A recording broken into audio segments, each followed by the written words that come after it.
আমি ভোট দিতে এসেছি, আমাকে ভোট দিতে দিচ্ছে না। যারা তৃণমূলের লাইনে দাঁড়িয়ে আছে তারা ভোট দিচ্ছে, আমাকে হাত জোড়ো করে কিছু দুষ্কৃতী ওখানে দাঁড় করিয়ে রেখে দিয়ে ধাক্কাধাক্কি করছে এবং তারা হাত জোড়ো করে বলছে যে এর পরের পরিস্থিতি খুব খারাপ হবে, আমরা হাত জোড়ো করছি, আপনি ভোট দিতে আসবেন না, আপনার ভোট হয়ে গেছে। আমি চ্যালেঞ্জ করেছি যে আমার কালি নেই হাতে, আমার ভোট পড়লো কোত্থেকে, বলছে ভোট হয়ে গেছে। কারা বলছে সেটা?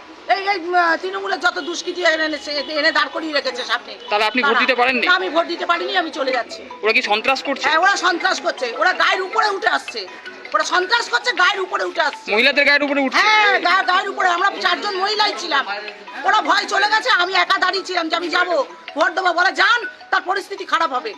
আপনি এখন কি চাইছেন? আমি কি চাইছি, আমি কি বলবো বলুন, কি বলবো বলুন, ভোট দেবো, কি করে ভোট দেবো এই অবস্থায়? হাতে কোথায় কালি, দেখুন তো কোথায় কালি, আমি ভোট দিয়েছি, কোথায় কালি? আমি বলছি দেখো বাবা, যাই হোক এটা গণতান্ত্রিক অধিকার, আমাকে ভোটটা দিতে দাও। বলছে ভোট দিতে যান, তার পরিস্থিতি কিন্তু খারাপ হবে, যান।